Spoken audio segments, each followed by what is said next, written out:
Welcome to Paul's Heart. I'm Paul, author of the book Paul's Heart Life as a Dad and a 35-year cancer survivor, available on Amazon. Today, I want to talk about one of the best experiences that I got to have in my life after cancer, and that was the time that I became a dad.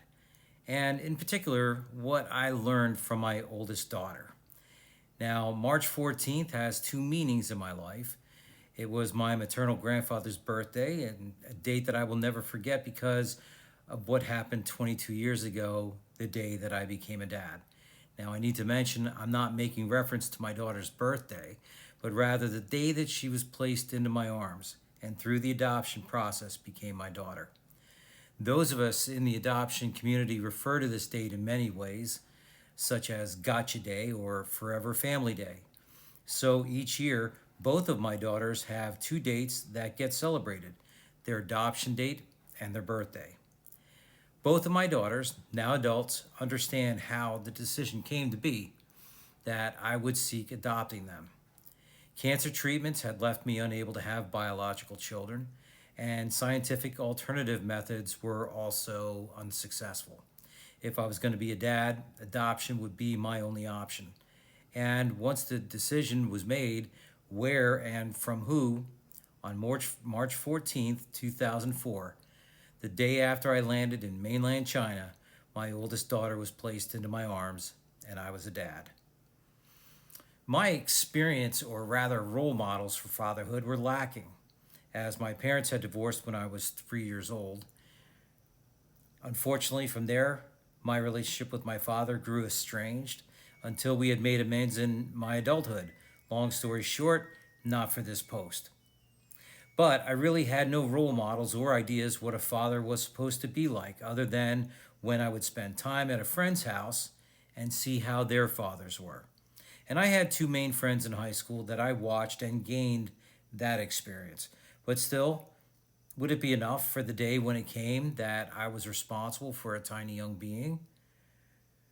Reliant on me, my responsibility to keep safe, to teach, and to prepare? Sure, I read all the bedtime stories, went through the Santa and Easter Bunny traditions, helped with homework, and assisted with preparations for college. As adults, I now need to make sure that my daughters learn all they can about the adult responsibilities they will need to handle. And as much as I had to teach both of my daughters, it was my older daughter that taught me so much. Things I would learn from her, her younger sister would benefit from as well. As my oldest daughter, it was she who taught me patience. Seriously, as adults, we rush to get to work or to the movies. We expect things to go smoothly as planned. We want things the way we want them. And that does not happen once you become a dad. If she decided she was not going to wear something that I picked out, that was a battle I was going to have to choose if I wanted or not, and usually not. And as much as I could plan things out, even with my daughter, if she had other thoughts, that would be extra time being dealt with. No matter what the deadline or need was waiting. And then there was taking extra time. Not her, but me. I got a whole new perspective on things in life through her eyes, appreciating all the things that she enjoyed and why she enjoyed them. It could be a butterfly, the moon, whatever. Each thing that she expressed amazement with was a perspective of innocence I had not thought of. And I believe I always had empathy, definitely a result of having gone through cancer. But I learned to be much softer and more aware of someone else's feelings, and they mattered to me now. So I became a better listener. I needed to hear and listen what she was feeling because that mattered. Life was no longer just about me, but what she thought of and worried about mattered to me. And if there was one thing that I've been constant with both my daughters, is that I need to be there for them. I want to be there for them. The the drives to school, the anticipation, waiting for my daughters to wake up Christmas for Christmas presents and Easter baskets. Both have learned that they will always be able to count on me.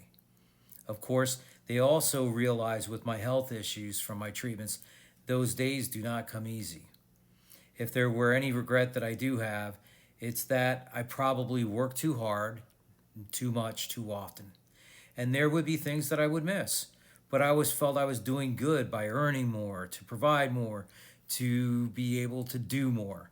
Until my oldest asked me one day, "How come you're never home, Daddy?" A fair question of my 50 to 60 hour work week plus weekends of side work. All she wanted and clearly missed was time with Daddy. Now, there's not one moment that went by too big or too small that was not an opportunity to enjoy the little things. Through their eyes, my daughters taught me the world is a beautiful place. We got caught in a downpour of rain while we were riding bikes. Who cared?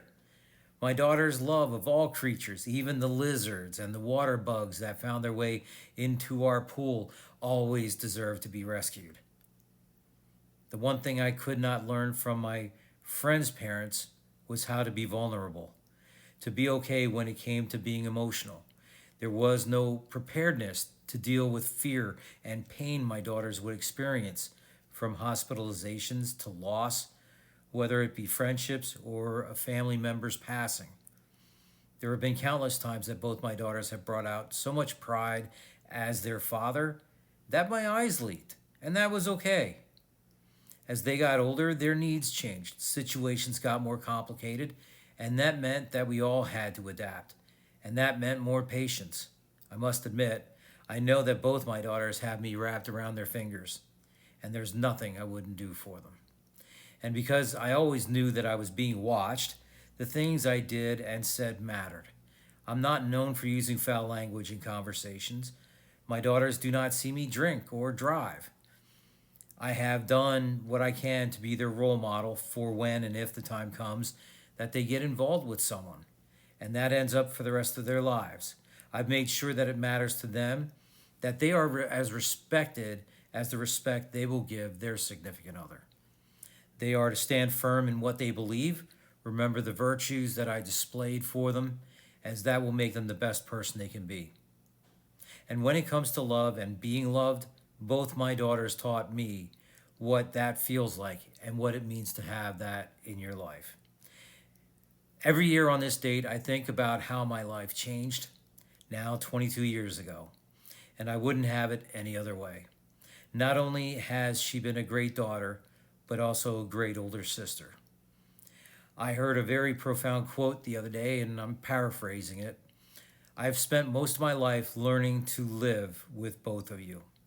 And now I spend my life teaching you everything necessary in life for the time you have when you eventually have to live without me.